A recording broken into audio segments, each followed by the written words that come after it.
Michelle McAfee has taught second grade at Park Day School for 26 years. Her trademark is weaving multiculturalism and identity studies into her curriculum. She loves to write, but this is her first time expressing pieces of her stories in the spoken word. So we are in for a treat.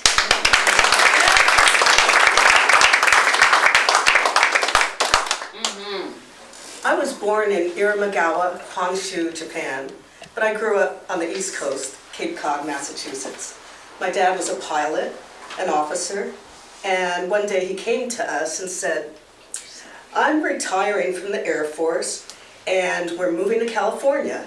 I got a job at this new company called Bay Area Rapid Transit, and I'm going to be a technology supervisor." I turned to my friends.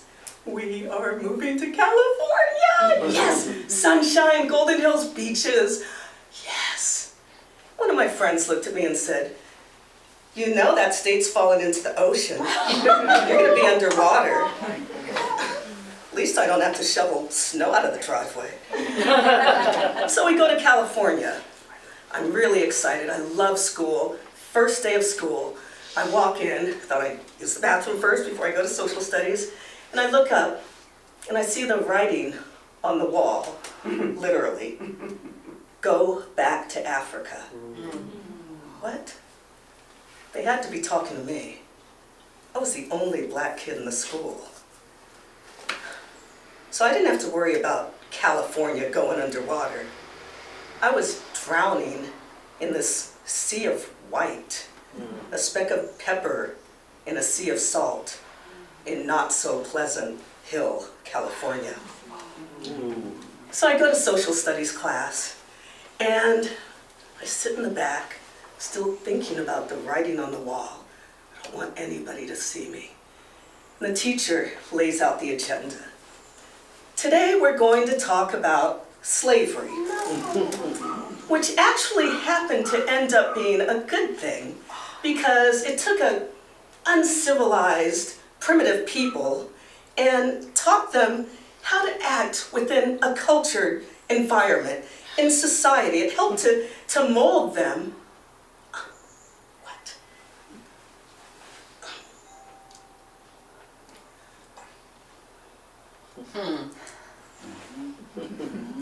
Yeah. Well, my parents told me that Africa was a great continent and full of priests and priestesses and kings and queens and knowledge, and that slavery was a terrible time in our history and people were stolen and there were so many inventions and yeah, well, it all turned out for the best.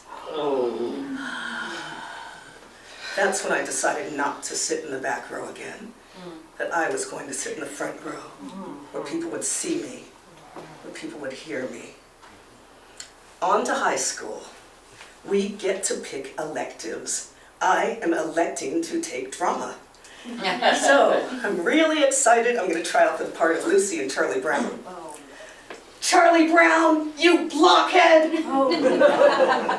They are all cheering for me. Ooh, I got this part, I got this. Teacher calls me over. "Michelle, you're a good actress. You're very good. We are taking the show on the road to junior high schools, and it won't be believable for you to play the part of Lucy because, you know, Lucy's white and the kids won't understand." My friend Jeannie ran up to my side. "That's not fair. She was really good. Everyone voted her in." But he didn't see me. He didn't hear her. But I had good friends. My friends saw me, and I saw them, for the most part. You know, there were differences. I wasn't Pleasant Hill. I remember the time one of the guys in our group, we were the fielders, and one of the guys said, "Hey, Mickey," that's my nickname, "be really cool to hang out, you know, be your boyfriend, but, you know." Oh, I guess. Okay. Well, the fielders, they didn't quite follow the path of everyone else. They were a little different, so I really felt that I fit in. But, like I said, there were differences. And then, even one of my teachers asked me, "Why do you hang out with them? you get straight A's and, you know, those are the fielders. I thought, everyone's judging. But then in 10th grade, yes, another black girl came to the school. Jo, from Chicago. She was so cool, tall, beautiful, strong. I thought, yeah, I want to be her friend. Mirror, she'd see me. So I asked her to go to the movie, and she was like, cool. The movie theater was right up around the corner from our house. And my sister came too, so I was explaining before the movie started. Well, Monica, you really have to pay attention at the beginning because the whole plot is laid out, and then you'll understand the movie from then on. The guy from behind me said, when the movie starts, you're gonna have to be quiet or go back to Oakland. Ooh. I just froze. My sister just froze. Jo didn't freeze. She turned around and said, what are you talking about? We live in Pleasant Hill. It's none of your business anyway. Wow. He went and got the usher. The usher came over to us. You girls are gonna have to stop making such a commotion or you'll have to leave. And Jo said, he's the one who needs to leave. He's the one hassling us. The usher just backed away and left us alone. And that moment changed my life. I thought, I could have that kind of strength. I could have that. And that woman, Jo, has been in my life for over 40 years, and she's in my life today. Well, after high school, I finally escaped through the Culture Cut Tunnel.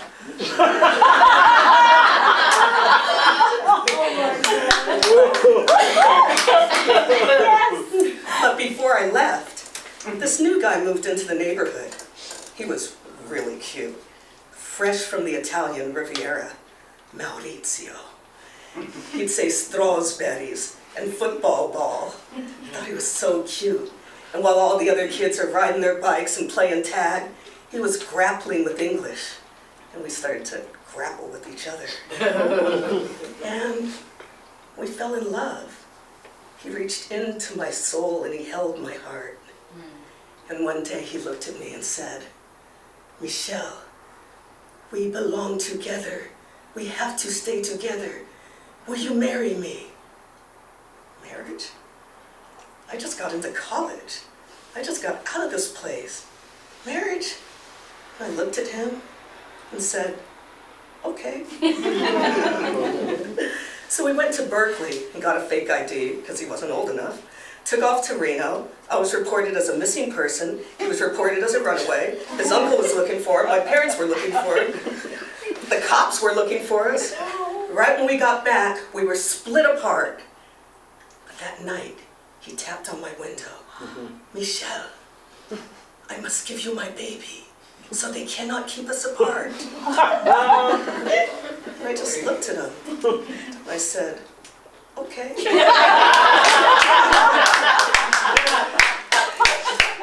The next morning he was gone, but we were making plans. And I implored him, I begged him, tell your parents before I come, tell them everything. Tell them that I'm 6 months pregnant. So he sends me the ticket. I get there to Italy. He picks me up from the airport, and on the way to his house, makes a phone call. Mama, Sisi, I am married. Yes, it's to Michelle. We are having a baby. I'll see you in 5 minutes. Really? Okay. But they welcomed me. They embraced me. They saw me. Like he saw me. But they also gave us $3,000 and sent us back to the States. They said, have your baby there. Have your baby. So we grew, but we didn't grow together. We were just too young. He grew in his direction, I grew in my direction, but we had a beautiful dream child, our beautiful baby, Alessio, and a beautiful story. Years later, in college, I met another guy, Leroy. Leroy told me at one point, I want to teach you how to be black. Teach me how to be black? Excuse me? I've been black all my life. There's not one kind of black. You can't peg black people like that. What are you talking about? So we went to this party, and we're hanging out. This good song comes on. I thought, yeah, I'm going to show him I know how to be black. He's hanging with his friends. I go over, start dancing. Black. Oh yeah. I go back. He's like, what was that? You look like a hoe out there. Okay, note to self, dial it back. So then I go to a white party with my friend. Actually, my cousin. We're really good friends, but we're cousins. And I'm doing my white dance. I look over at her, and she's like, so, you know, I have to tone that one down. Okay, just tone it down, tone it down. So I learned how to dance code switch. And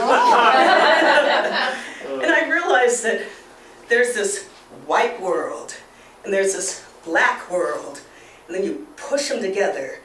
And that space in the middle where they overlap is where I grew up, in the middle of this Venn diagram.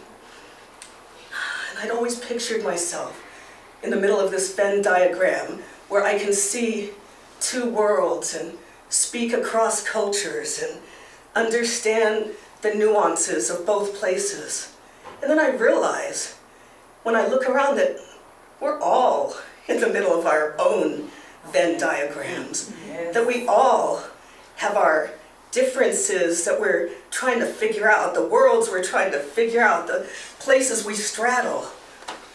And we're all trying to see and trying to be in this existence, this great experiment called the United States.